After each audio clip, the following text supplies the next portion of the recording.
Welcome everyone to Design Conversations, sponsored by the Vignelli Center. I'm Roger Remington, and I hang out up at the Vignelli Center. We appreciate your coming, and we're sorry about the delay today, but it's good that you're here. And just like to mention that this series of lectures, once each month, sponsored by the Vignelli Center, is underwritten by an alum of RIT, Chris Bailey, who runs the Bailey Design Group in Plymouth Meeting, Pennsylvania. So I'm going to just toss the ball to my esteemed colleague, Josh Owen, and he will introduce our speaker. Thanks, Roger. Welcome, everyone. I'm Josh Owen, the chair of the Industrial Design Program. We're delighted to have Scott Klinker from Cranbrook here with us tonight. Furniture designer and educator Scott Klinker heads the graduate 3D design program at the renowned Cranbrook Academy of Art as designer in residence, where he's also received his MFA in 1996. His work there builds on the Cranbrook tradition of modern design, searching for new forms to address our changing needs. In line with Cranbrook's tradition of integrating design, art, and craft, he believes that the best forms are not conceived in the mind, but discovered with the hands.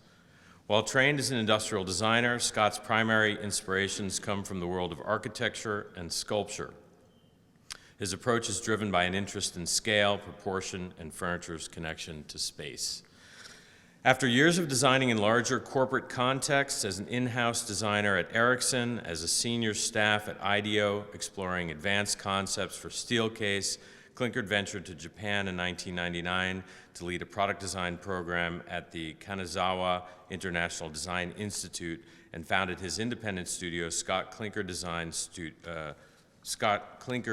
Studio, to develop licensed products and designs for furniture, household goods, and toys. He moved his practice to Cranbrook in 2001 and began to build partnerships with small design-driven companies that shared his fascination with new materials, digital fabrication, modular systems, and new typologies for live-work environments.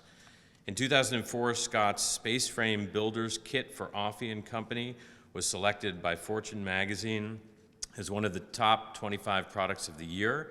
In 2006, he was featured as one of Newsweek's annual Design Dozen selection of Best New Designers.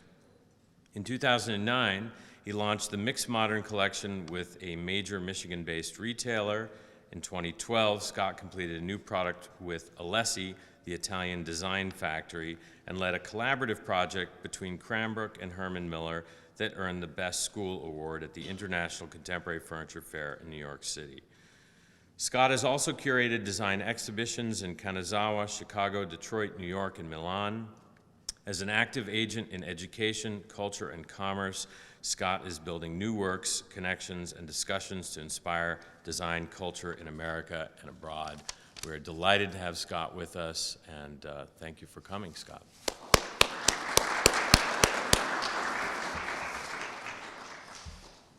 Thanks, Josh, and thanks everybody for coming tonight. And I should start with an apology. I'm sorry that our schedule got hung up. It's been one of those days with travel. So, but I'm really glad everyone could make it. And I'm very excited to be here to share some ideas about design. And thank you very much, Josh, for inviting me. So my goal today is to cover some of the research that's been happening at Cranbrook, and I'll sprinkle in some of my own work into some of the ideas, but I'd like to kind of navigate a few ideas, and before I get into that, I want to kind of set up a kind of argument or a context for thinking about design. So the title of this talk is Prototyping Culture, Testing Design, Art, and Craft. So I'm very interested, over the past couple years especially, I've been very interested in this notion of prototyping as what designers do. And for me, the idea of prototyping is about testing ideas, right? So we make things, And we might be testing their performance, but we're also testing their fit with within the culture, and potentially trying to stretch the boundaries of design, stretch the boundaries of culture, and seeing what it will bear in a way. So I'm interested in this in a kind of a little bit more of a provocative way of thinking of design that's testing the culture.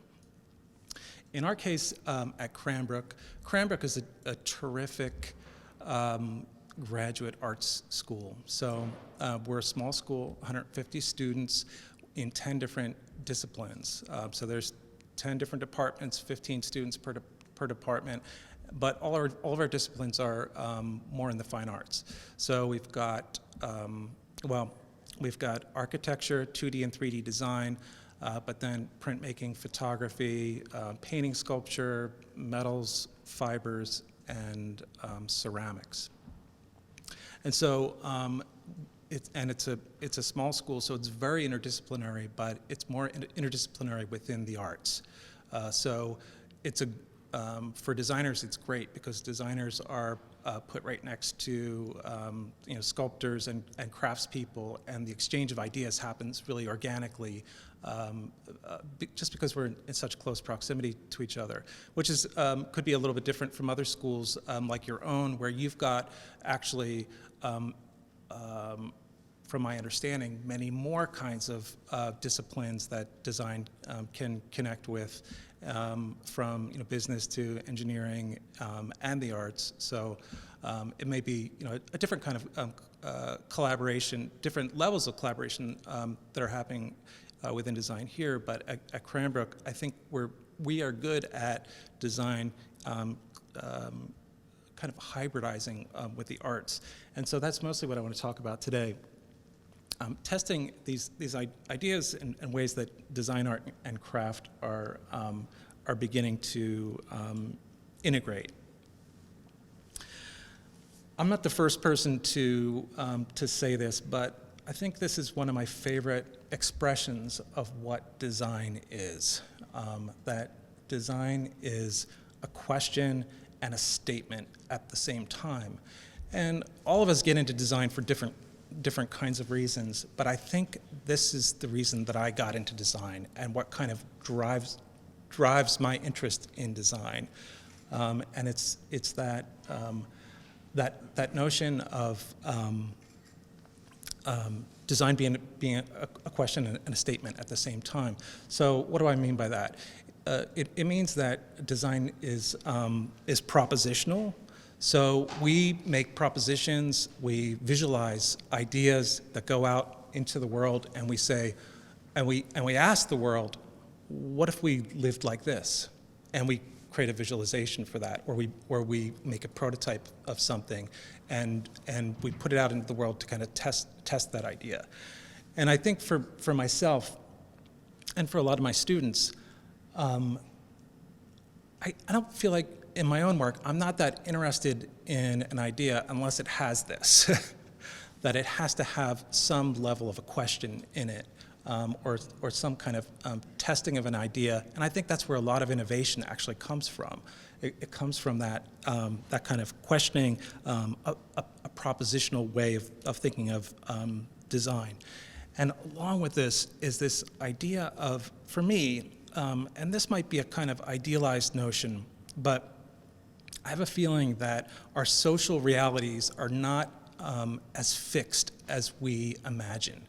A lot of times as designers, we go through a process that's trying to be very rational, especially when we're working for businesses, where we're trying to kind of reduce the risk for business people.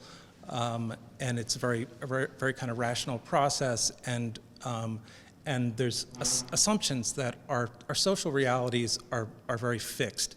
But I like to believe that that's not entirely true, and that there's more room to kind of stretch our definitions in the world, and that's partly where this comes in as a notion of process. And so on a higher level, I think that design is not here only to serve industry or to solve problems, but it's here to ask questions. So that's a kind of preface. So IDSA, you all know IDSA, right? You said you have a strong IDSA presence here. So IDSA, 2 years ago at this time, asked me,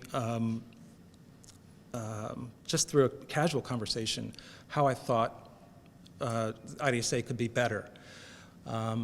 And my first response was, well, I think I love the IDSA for its kind of professionalism and its focus on mass production, but mass production is not all of design.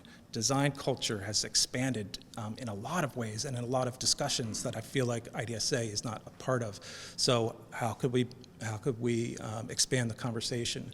So they asked me to be a guest editor for their quarterly journal, and I did it on this topic of design, art, and craft. And what I'm going to talk to you, and the ideas I'm going to run through tonight are a quick illustration of some of the big ideas that we're touching on in that issue, illustrated mostly by Cranbrook projects, but some other projects by friends of Cranbrook and people that we've pulled in as guest speakers to do workshops and so forth.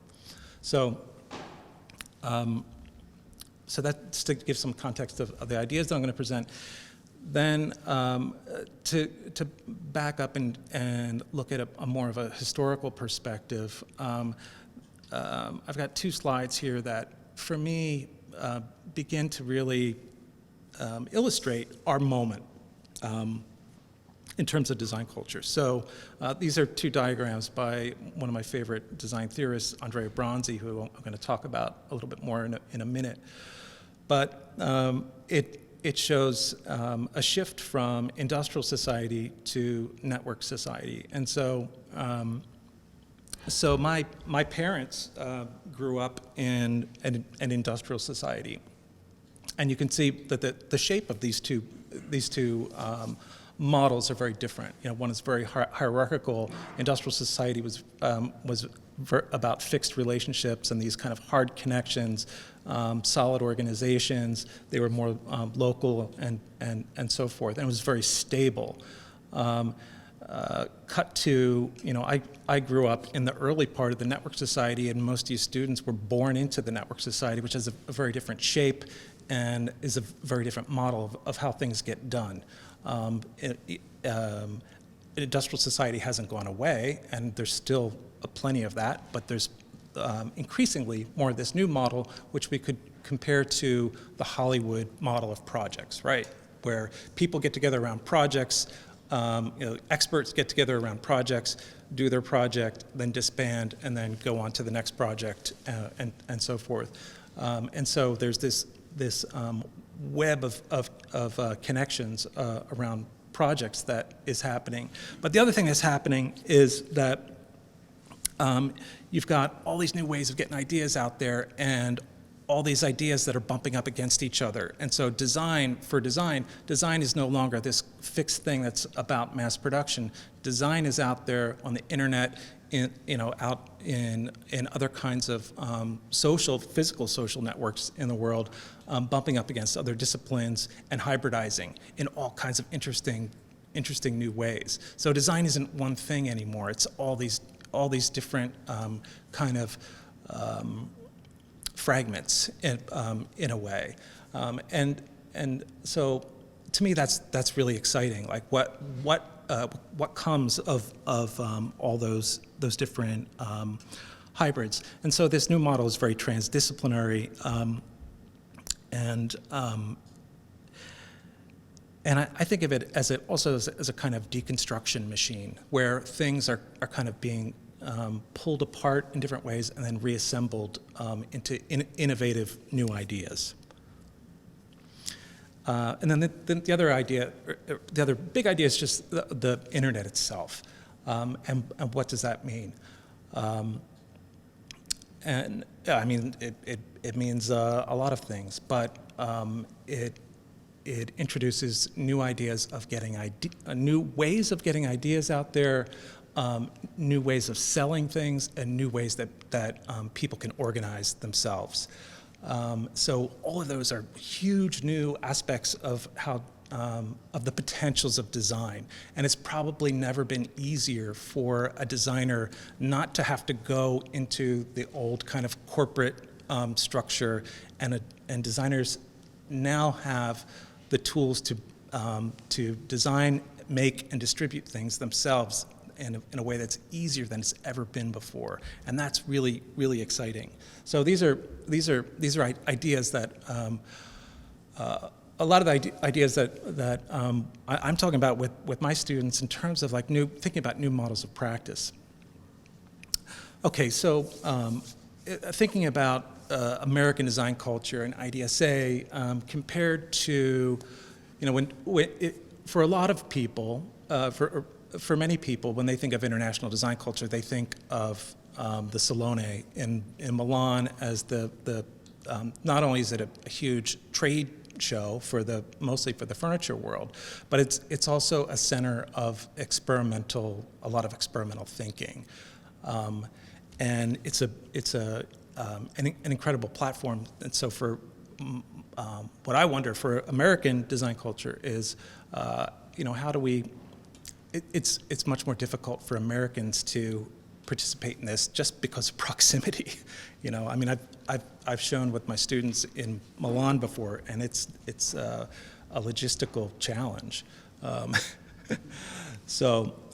But we've shown here at the Satellite, which is a curated selection of top young talent from around the world who come and show their best designs, mostly with the interest of connecting with manufacturers. So these kinds of platforms are really important and exciting for design culture. So coming back to this idea of prototyping culture and the idea of questions and statements at the same time, I think of two key times in design history when this was most kind of radically expressed. The first was the Bauhaus, which was an expression of the machine age, basically, and aesthetic and social ideas around the potentials of industrialization.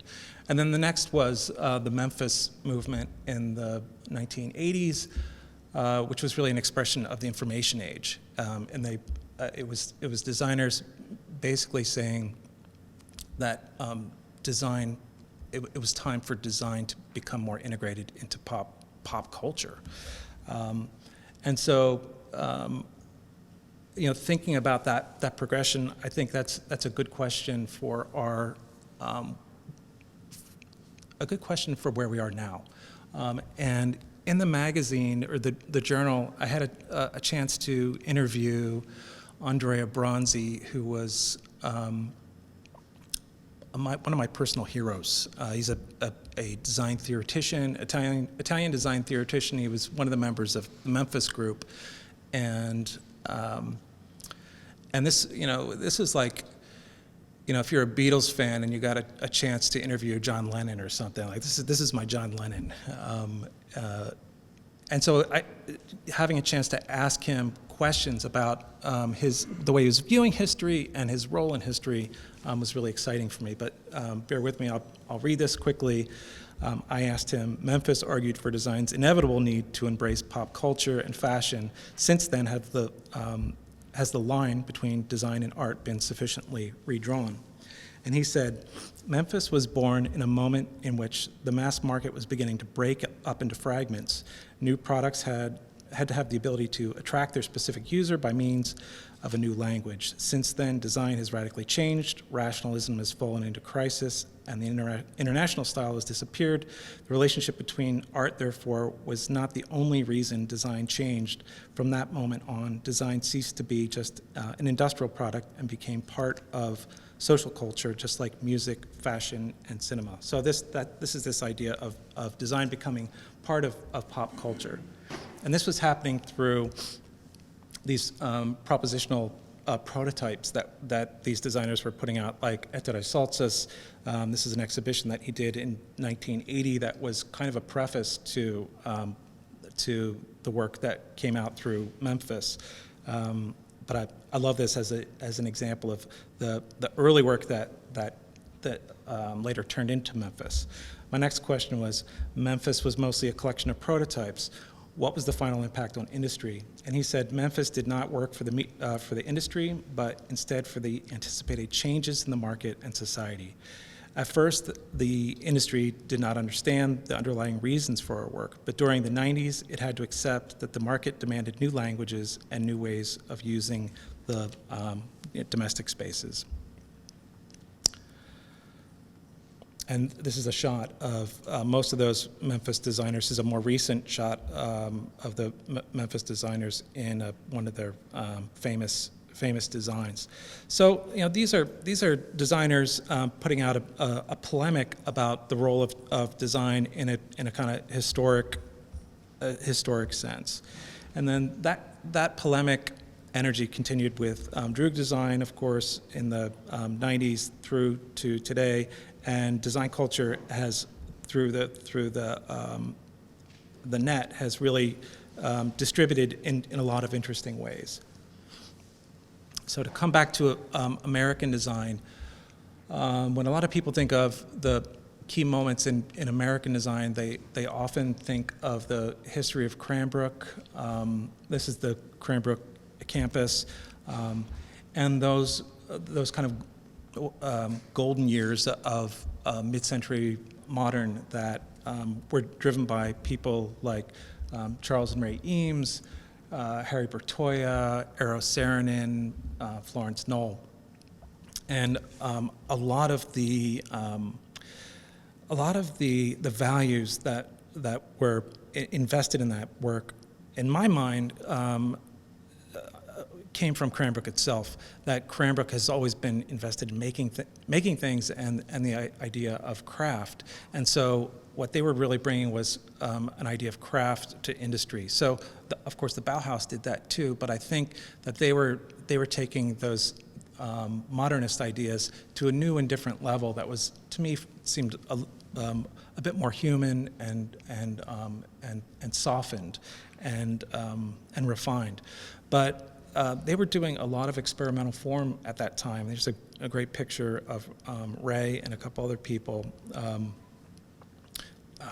making these very, very sculptural propositional pieces. And through these kind of processes, these processes created some of the most iconic works of American design. So Cranbrook over time hasn't changed that much. We still have a fairly traditional model of people working in studios. We've got the 10 departments, and it's more about individual designers and artists developing their own voice through a studio practice and actually making a more personal body of work. But this is the way we define our department. I've got 15 students. They're all grad students, studio focused, but I try to keep the conversation with one foot in industrial design and one foot in what I call fine design. So industrial design is what we're all familiar with. It's more focused on mass production. Fine design is more focused on unique objects that might find its way out into the world through galleries, or it could be more like a studio furniture model of practice, like Wendell Castle, for example. I think he's a great example of someone who I would describe as fine design. But this describes some of the different qualities of these different sides of design that I'm not going to go into all of them, but you can get a sense of how those differences compare. And then I think of design culture in general now as including both of these.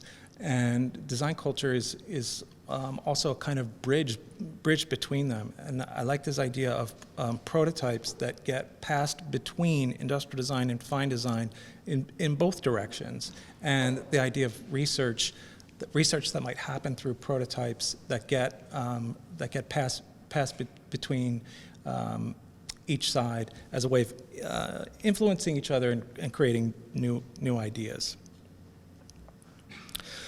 So to come to some of these new ideas that kind of research subjects at Cranbrook, I'm going to go through this list quickly and give you a few examples of each. I'm not going to have time to get too deeply into each one, but hopefully it'll create a picture of some new context. So, new behaviors.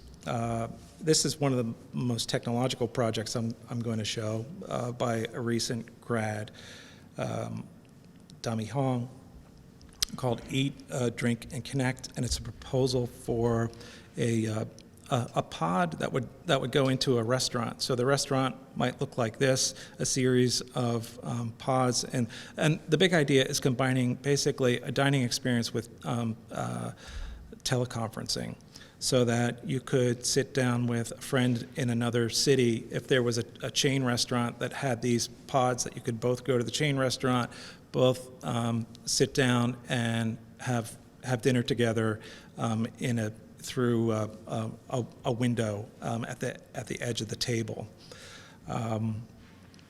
And in this case, she had designed the whole experience and the interface and so forth, and all the physical support for that. Other ideas about behaviors came about through this project that we did with Herman Miller. I know that I think we did this project the year before you guys did a project with them, so this was around 2012. But the project was called Rest and Concentration in the Workplace, and we worked with probably the same team at Herman Miller, Gary Smith, and a few others. It's just a view of some of the process crits, prototypes, and jump to the end. Some of the final proposals, like this private rocker, which is a single piece of bent plywood that creates a space for a rocking chair. Integrated workstation by Matt Plumstead was thinking about a workstation that would accommodate 3 different postures: lounging, table height, and bar height postures, all in kind of giving them equal importance in a workstation.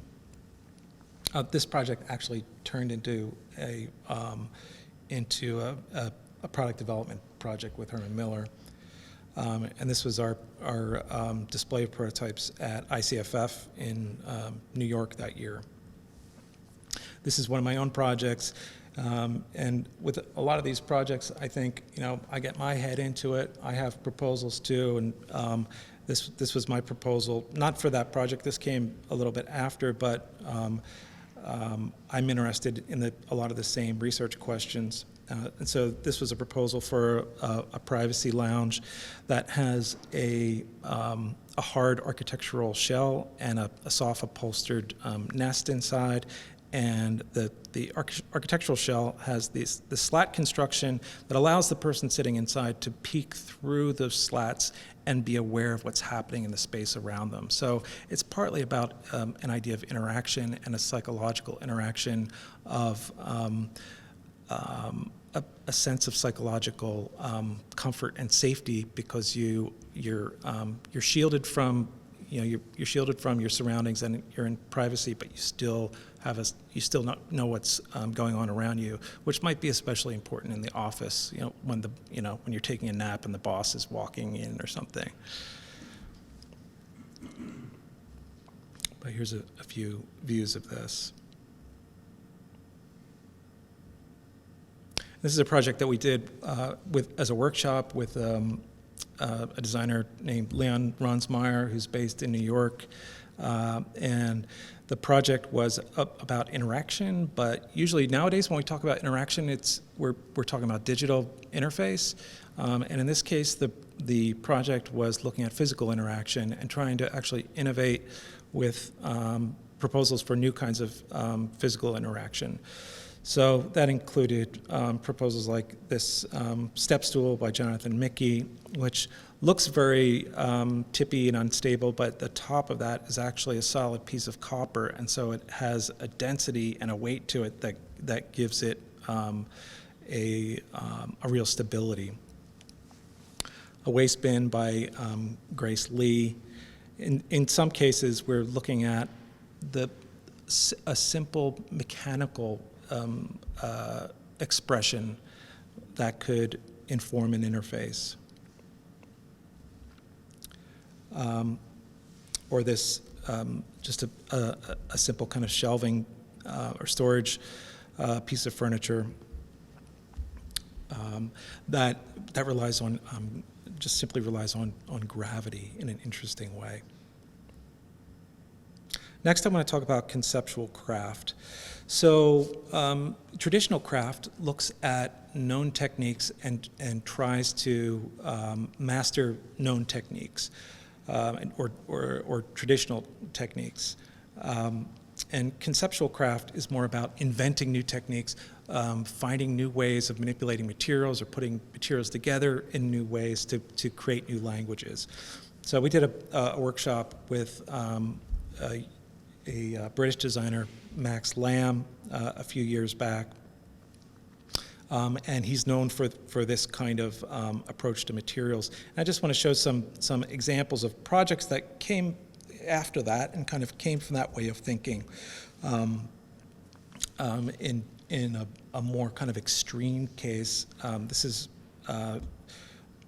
Savage Chair by Sejong Oh. She was a sculpture student who came into the design department with a real strong kind of sculptural agenda. And she put together, collaged together discarded consumer products, and then through a very painstaking craft process of applying jute string to the surface, kind of unified the whole surface of this collage into one object. And it's pretty exquisitely crafted, and really the main idea is turning trash into something precious through a craft process.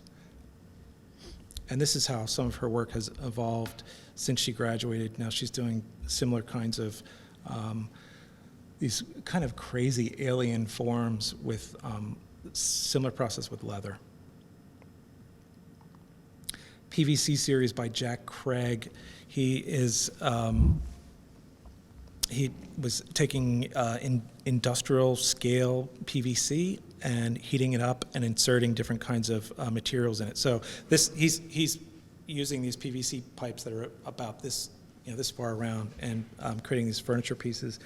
And then later, after school, he's been inserting other kinds of materials like marble into it. And so he's now has both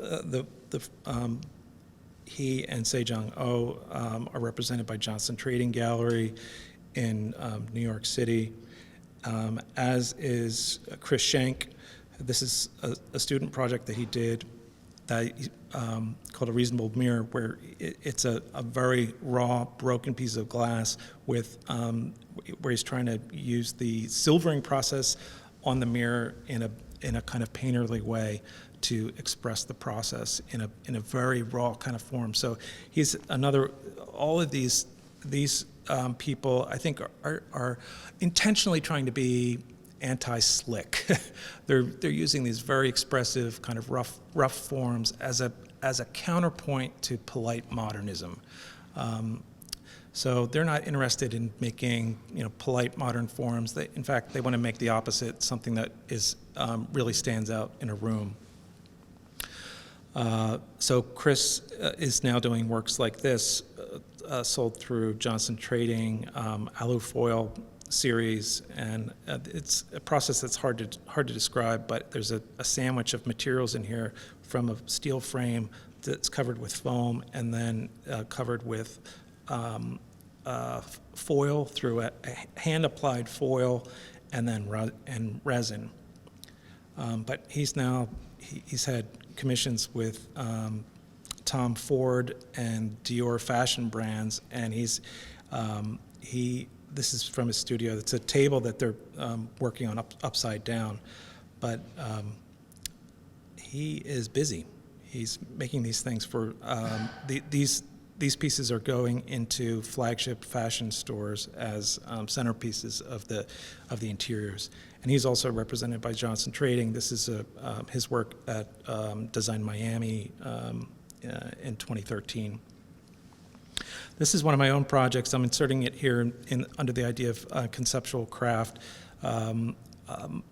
mostly because it's a way of trying to rethink lighting a bit, or in this case, I was trying to look at a space between lighting and painting. So these are almost like painting frames that have LED lights inserted into them with theatrical colored gels to create these almost like color field paintings, but it's completely out of light. And so in this case, I'm trying to make light into something more like a material. And these things are big. The taller one's about 6 feet tall. Next, I want to talk about social practice. Social practice is about rethinking the way that people are organized to make change. So this is a project by a Cranbrook student, Kate Dodrell, called Detroit Soup. These kind of programs have popped up in other cities, but the idea is that it's a crowdfunding project where they organize a dinner. Everyone comes to the dinner, pays $10 to get in the door. They all sit down during the dinner. About a handful of people will propose projects that they want to do around the city, and then at the end of the dinner, everyone votes, and whoever wins takes the door money for their project. So it's a way of crowdfunding, crowdsourcing, also, of course, supported by the internet. This is a project called the Empowerment Plan. This is not a Cranbrook student, but a friend of Cranbrook who went to the Center for Creative Studies in Detroit, Veronica Scott, who proposed this jacket/sleeping bag as a student project at CCS, and then after school created a nonprofit company that would hire people who were formerly living in shelters to come and basically to be seamstresses to create these products, and then it's mostly through fundraising that these things are made and distributed to homeless people. So it's also giving this workforce new work. She's creating jobs. It's a very interesting kind of altruistic model of nonprofit. This is another one of my students, Bob Turek, designed this project called these micro stages. He was an architect who came to study design. He was also a musician, and he wanted to bring all those things together. And so he proposed these micro stages, mostly around the idea of the performance, so that he was interested in a new spatial way of thinking of the performance. That normally we have a condition like this, where there's one person standing in front of an audience, and there's this kind of divide between audience and performer. He wanted to break down those barriers and actually insert the audience into the space of the performance. So this is an example of what that looks like. A musical performance with the people entering into the space of the performance.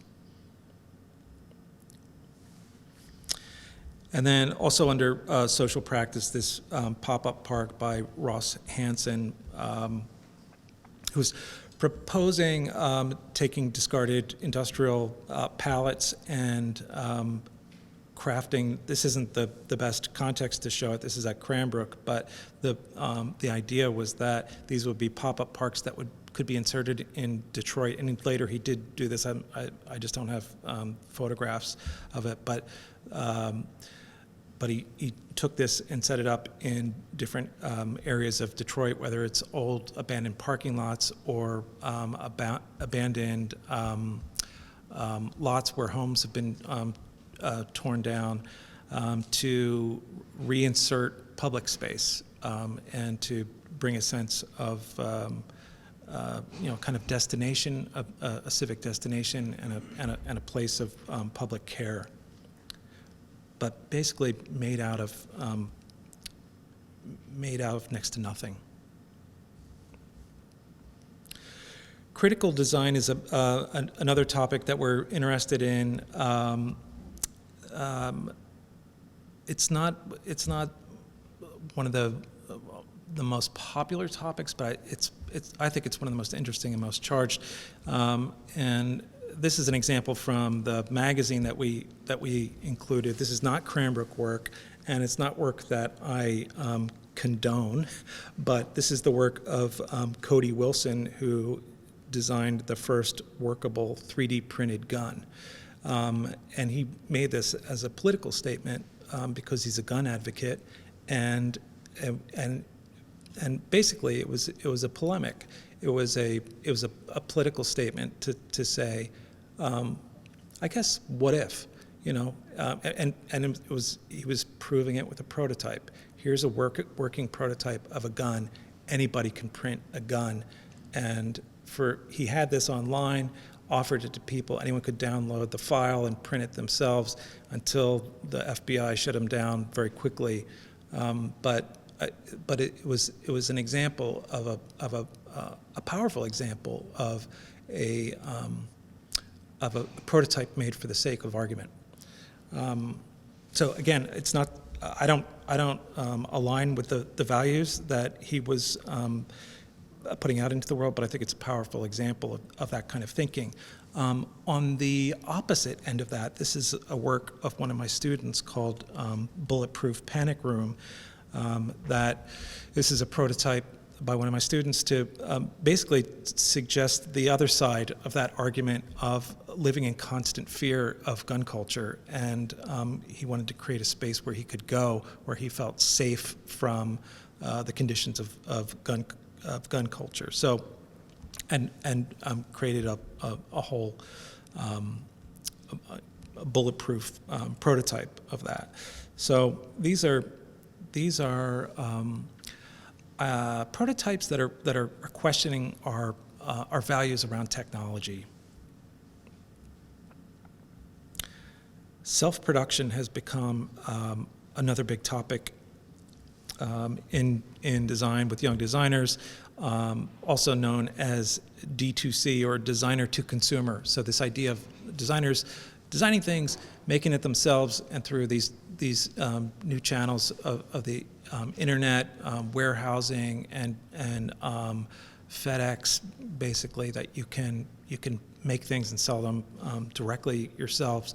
And so a lot of designers are opting out of this other kind of model, which is the model that I grew up with. And I think, Josh, you probably are more invested in this idea of licensing design. So designers have, that's another model, that you create designs, you have the intellectual property, you license it to a manufacturer, and then you get a percentage of the wholesale take on it.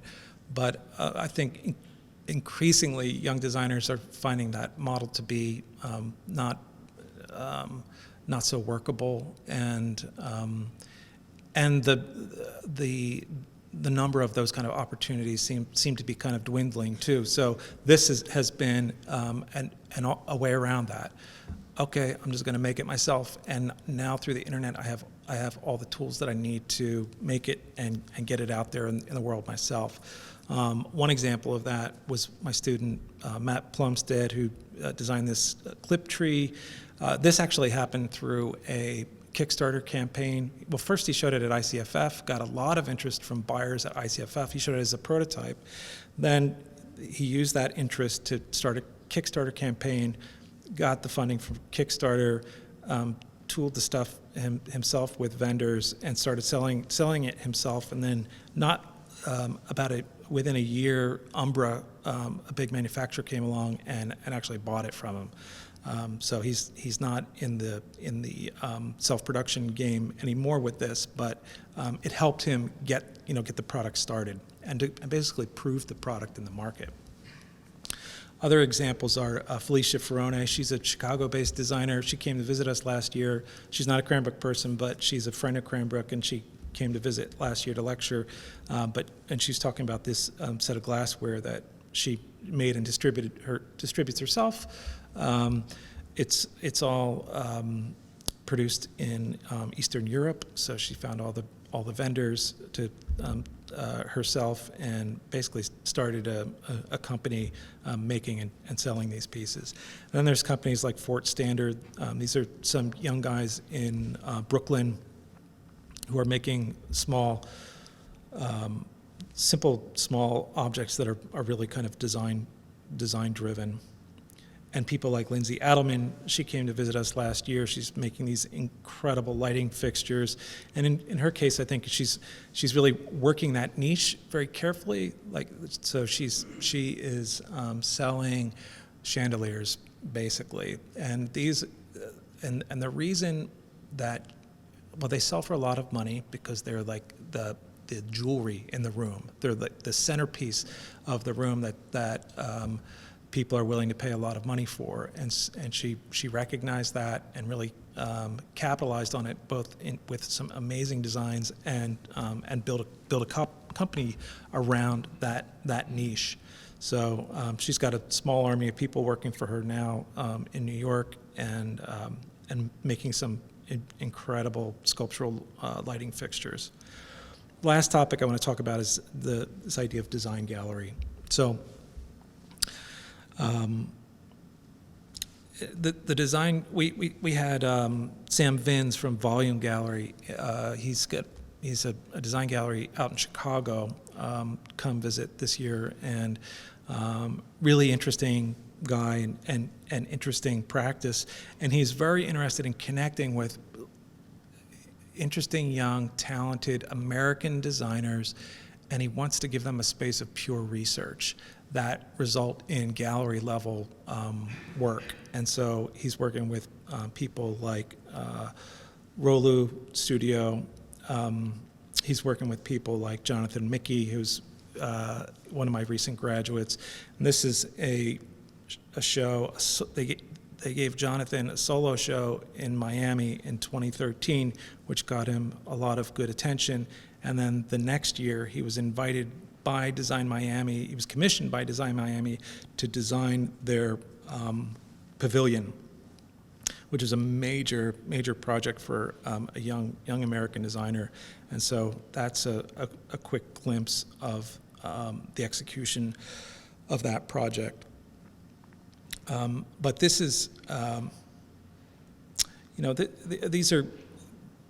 this is a platform. These galleries are a new kind of platform for young designers to potentially practice in new ways. And people like Jonathan, he's just doing that kind of work now. He's just working with galleries, and he's young, and he's I'm sure he's struggling through it, but he's being incredibly true to his vision as a designer, and I think it's a really exciting platform for young designers who want to go that direction. So that's my quick run through these ideas and contexts that I think are another side of design, another and important side of design culture that's emerging in the American scene and throughout the world. And just want to finish by coming back to this idea of all of these ideas are more self-initiated, that they're coming from the designers themselves as ideas, as questions that they're inserting out into the world, and it may come with a lot of idealism, but I think it also comes with a lot of vision and integrity too. So we could probably finish with some questions too. So thanks.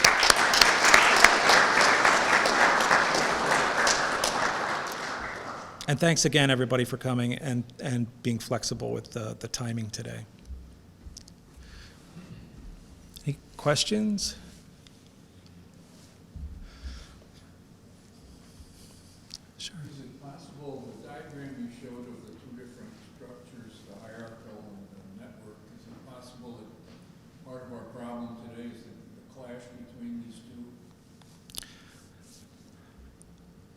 I see them as layered on top of each other. It's potentially a problem to fully understand and navigate it. I think the new model represents all these new potentials for design culture, but that doesn't make it easy for young designers to figure out where they want to be. It just makes more choices. I think back in the day when design culture was primarily focused on mass production, it was easier to understand, okay, if I go through these steps, I can go and work for a company, or I can go and be a consultant to companies, and everything was a little more cut and dry, about career paths and career models. But partly what I'm trying to point out here is new models of practice for designers that have interesting new potentials. Yeah. So, thank you for presenting some fantastic work. Oh, thanks. Very interesting to hear the idea of testing culture. So, as designers develop new ways of addressing design culture in their practice, what ways do you see design culture getting out into the world? Whereas before whereas we still have the venue of the market, how does the finer side of design gain a voice? How does that enter the cultural dialogue? You mentioned, for example, fashion houses. Oh, okay. Yeah, I mean that's definitely one way, but I was thinking a little bit more about the potential of the internet, for example, and that idea of the internet almost like a vending machine, that it's I think there's more potential for ideas to circulate in the world as prototypes that might not even be intended for mass production. That they can be inserted into the world more as a point of discussion. And I think a lot of new design is kind of happening that way, or design has, in some ways, parts of design culture have entered into something that's more like a fashion system, where young designers, so in the fashion world, young designers will do couture work, where they are, it's not intended for mass production, not necessarily intended for the market, but they're more provocations, interesting provocations to the world, and partly to get attention. So I think there's good and bad aspects of that too. I think with the internet, that for example, Pinterest now, you start to see work that looks like it's made for Pinterest,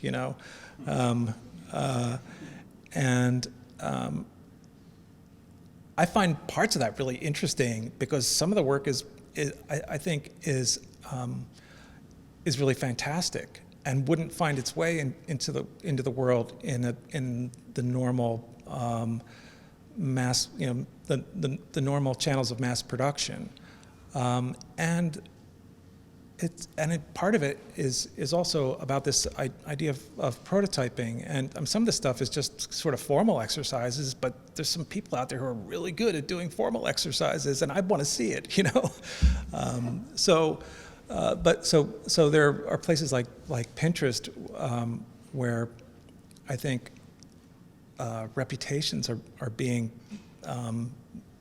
made and built through things like Pinterest and Instagram in new ways that are really interesting. We had one guy come through this year, Jonathan Neshi, who operates more in the gallery world and in the world of one-offs. But he said all of his new work is coming through Instagram, that there are interior designers who are seeing his work on Instagram, and he is full on, like he can't make stuff fast enough for these people. So I find that really fascinating, that these like new new platforms like, well, Instagram's not so new anymore, but it's that someone could build a practice that way, and build an audience that way. I don't know if that's what you're looking for, but these aren't necessarily like official routes of getting your work out there and being validated or anointed by some authority. But it's not like it. The old system was very top down, right? Like the industrial hierarchy was very, even the shape of it was very top down. The network society isn't necessarily that way. It has the potential to be bottom up in all kinds of new ways. That's partly what I'm trying to point to with some of these ideas of new models.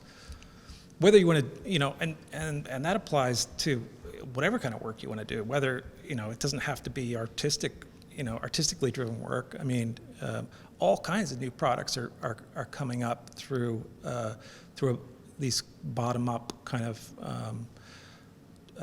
models. Through whether it's through Kickstarter or just startup companies in all different kinds of design. Yeah. You used an interesting example that made me think of new skills that are required in the model. You said building an audience, right? Well, that's a different skill set than the older industrial model. Could you talk a little bit about some of the skills that you think are important for students in the new more network type model that might be different than it used to be? Yeah, well, I mean, some of it is working these new platforms like Instagram or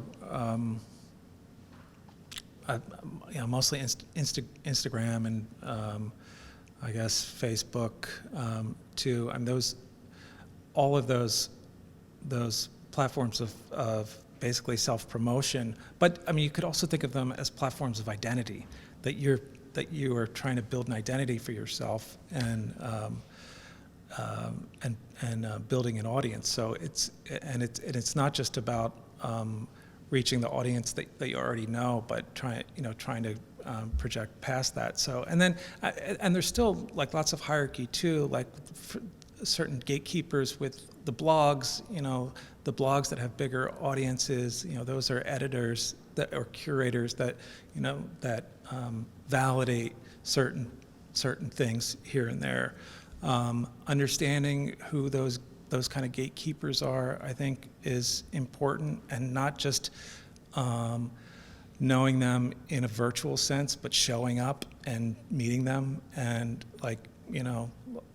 for example, one example that comes to mind is like this blog Sight Unseen, which is a very kind of formal, is a more kind of formally driven and aesthetically driven blog, but they've started their own off-site show in New York, and it's put together by two women who are the very informed curators, and so if you want to get on Sight Unseen, show up in New York at their shake their hand or try to get into their show, things like that.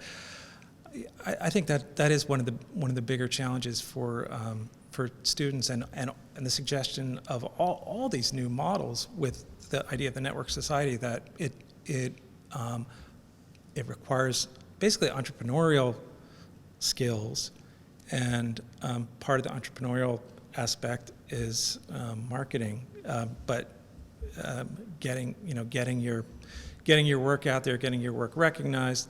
First, you got to do great work.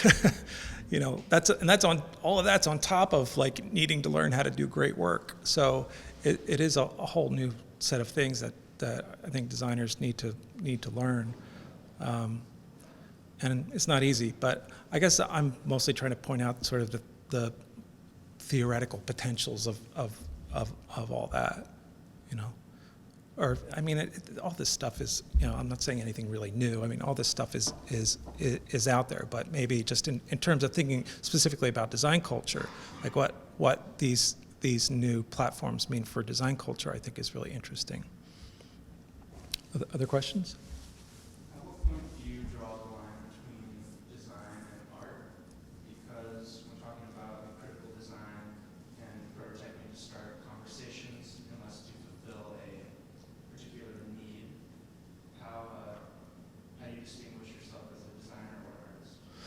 Yeah, I mean, that's the never-ending discussion. And I mean, for me, it really comes down to it's not there's not a line, but it's more about a range. And on this side, with design, like maybe the most pure expression of design, I would say, is about use. And over here is art, and that's we could describe as metaphor. Its goal is metaphor, and design can happen anywhere in between. If you go all the way to this side, you're probably somewhere closer to engineering, and if you go all the way to this side, you're probably, where the use value is very little, but the metaphoric message is very great. You're probably closer to sculpture, and I feel like design can operate anywhere in that range. But whoever's doing that has to be informed. You have to understand how art operates and how design operates in order to kind of place something carefully. And it's easy to make work that's not good art and is not good design. And I've seen plenty of it, and work with, I've worked with a lot of students who have to go through making that and confronting the fact that, oh, this isn't good art and it's not good design. So how do I position the ideas and the work in a way that's sort of charged on both a design level and a use level and a metaphoric level? Yeah. Your advice for young design college students like myself, or you have prototypes that are in a variety of sectors, but I would like to get them produced on a more, maybe not even mass production level, but to be sold and actually put into production.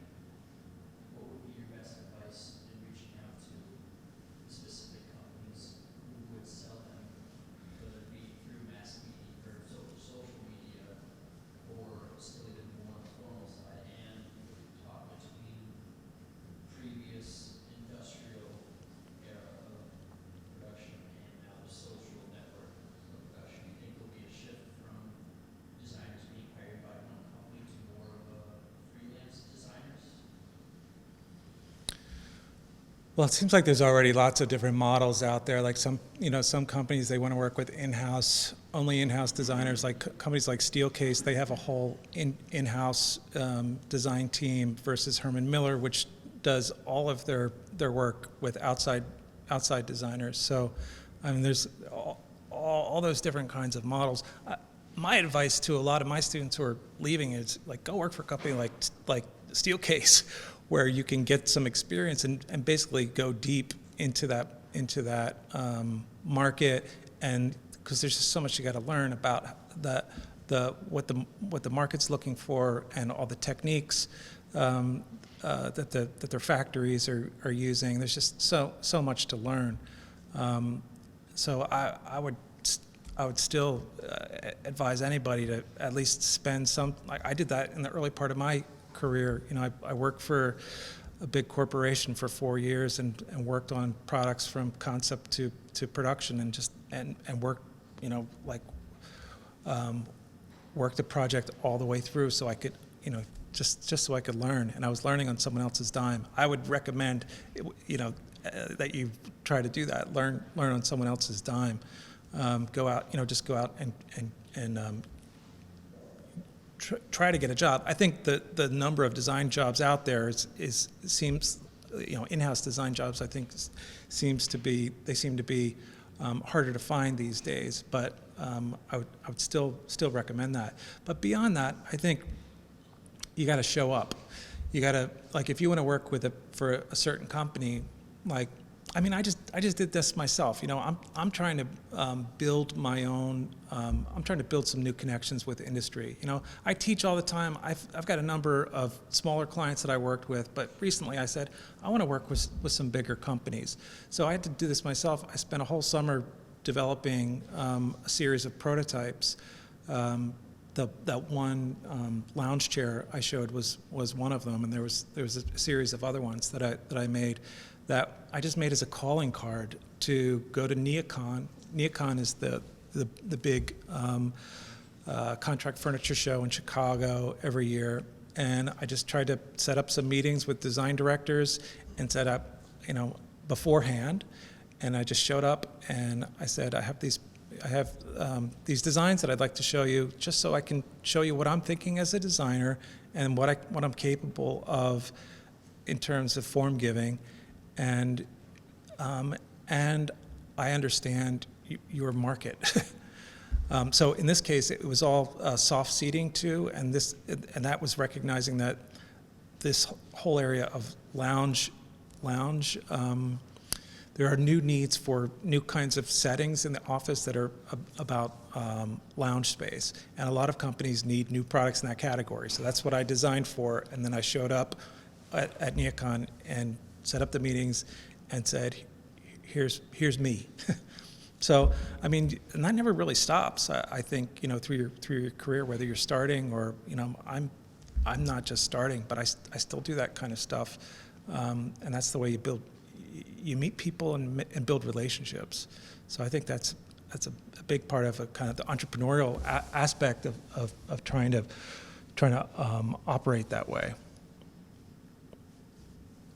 Yeah. Scott, I think it would be fair to say to this gentleman that yes, it's harder now to get jobs, but you need to recognize that the model of employment changed over the last 10, 15 years. It used to be that you go to a corporation and you stay there for the rest of your life. It's no more like that. The model is very, very different. Your generation is going to have to go, and you may ask to work on one project at a time. So you're employed for one project. When the project is done, you're done, unless they hire you for another project. And you just need to stick to it. You just need to say, okay, I'm going to take it. Don't say no if they offer you one project. Don't say, oh no, I'm looking for long term. This may not be the case anymore. So your generation is actually in this right now. That's why it is harder to get the jobs as they used to be. But as Scott saying, it's the accumulation of experience, knowing the market and knowing how the business works, and then you can begin to see yourself in this. It will take time, but it took time to all of us, to get to that. And that's true whether you want to work in the world of mass production or if you want to work with a gallery.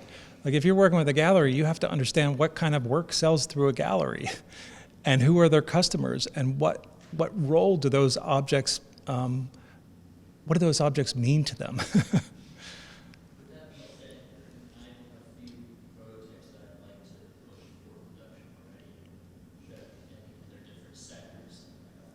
House product, I have a keychain that would be a great idea. Should I push those products towards different companies that invest to produce them? Yeah, again, try to push certain products to certain companies, just to try to build relationships with them and possibly have designs sold through them.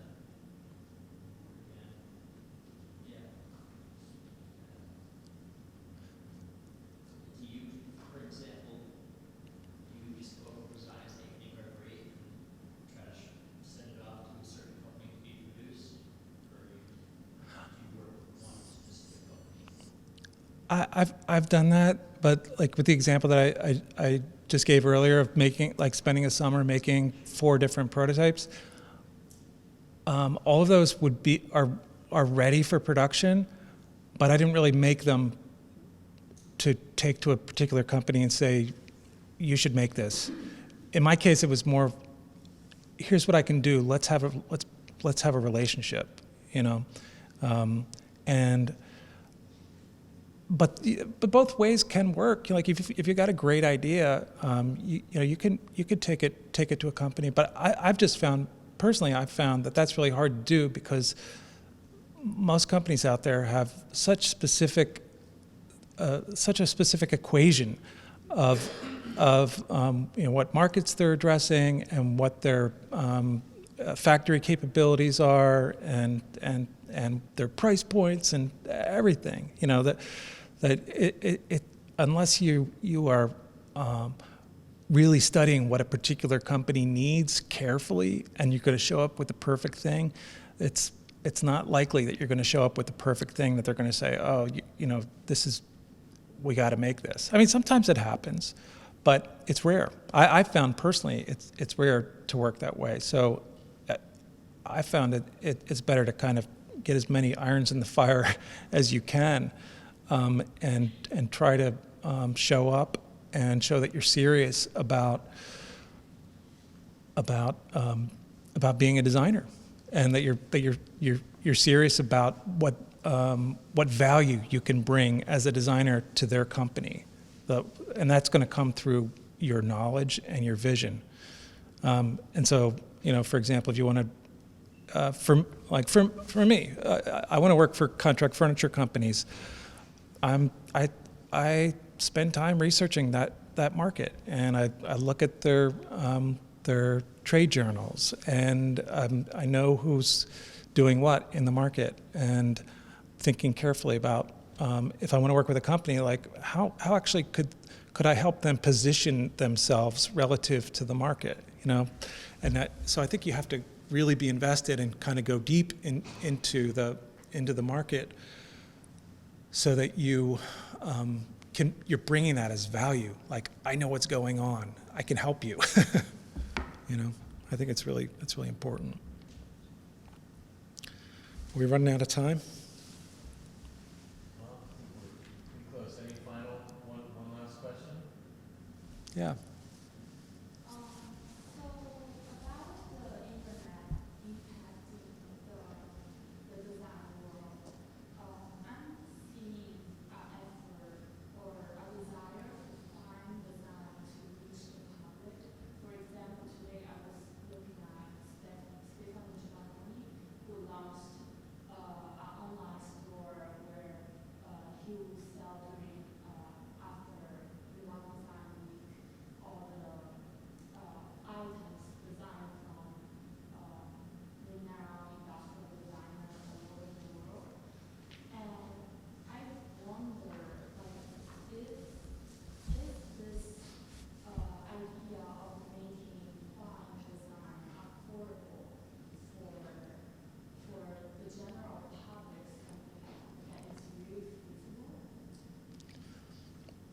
Making fine design affordable. I suppose it could. I mean, the way that I had it shown, it was posed almost in opposition to mass production, and mass production is basically about techniques that can reproduce things and at a affordable price. So I mean, if you think of things like ceramics, a lot of ceramics are mass produced, mostly because they're made out of molds, but there's still a level of craft involved in making those things.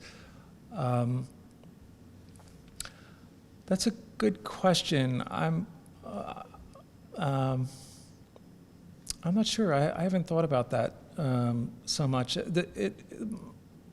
Most of the stuff that falls into the category of fine design is announcing its exclusivity. Most of it is for a high-end part of the market, and it's separating itself from mass production through craft and particular kinds of materials, like usually luxurious materials, and that's partly how it distinguishes itself from mass production, and then it finds itself in a gallery usually, and then circulates in the world, closer to the way art does, because it's not, the things are being offered as unique objects, not mass-produced things. So I don't know, that's an interesting question. Maybe you're going to be the one who pioneers that. If you find the answer, I'm going to be watching. I think that's a good note to end on. Thank you so much for that thoughtful conversation.